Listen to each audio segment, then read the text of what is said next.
I've done it. I've added maggots to my game.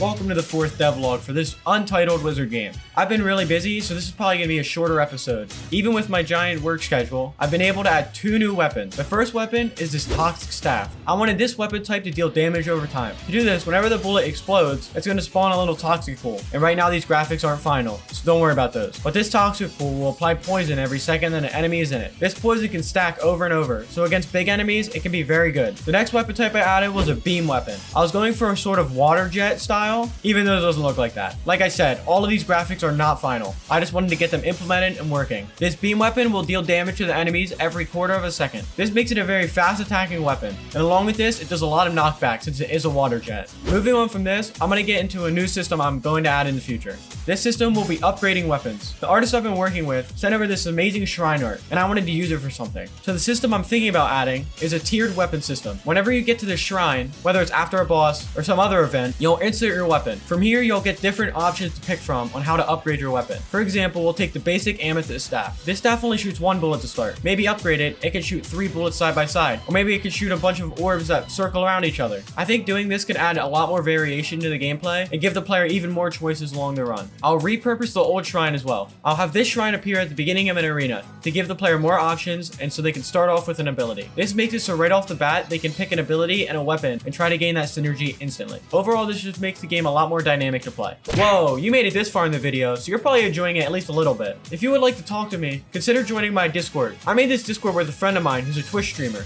and so if you want to be involved in this community, check out the link in the description to join. Now let's get on to the biggest recent addition, the maggots. So I looked at the overall design of the game. So far, all the enemies have been pretty strong and can withstand multiple attacks, but this made the player feel not as powerful as I would like them to. So I thought about adding a smaller enemy that the player can very easily kill no matter what weapon they're using. And that's when I got the idea for these maggots. In different zones, it may be a different small enemy, but overall, these enemies will have basically no health. This just gives the player more juice along with their weapons as they're killing even more enemies. I'll still spawn in the same amount of enemies that are stronger, but adding these smaller enemies just gives the player the feeling that their weapon is dealing a lot more damage than it actually is. It also has the bonus effect of more particles going everywhere, which always looks good. These maggots were a great addition, as it made all the weapons feel nicer to use. In the next devlog, I hope to implement the tiered weapon upgrade system. I'll try to get the shrines working, so you'll be able to power up your weapon and give the weapon a new attack style. These new attack styles will give the player the choice to find their favorite weapon and upgrade it to fit their own style. If you like the video, be sure to like, and I hope to see you in the next one, so be sure to subscribe to be notified when I upload.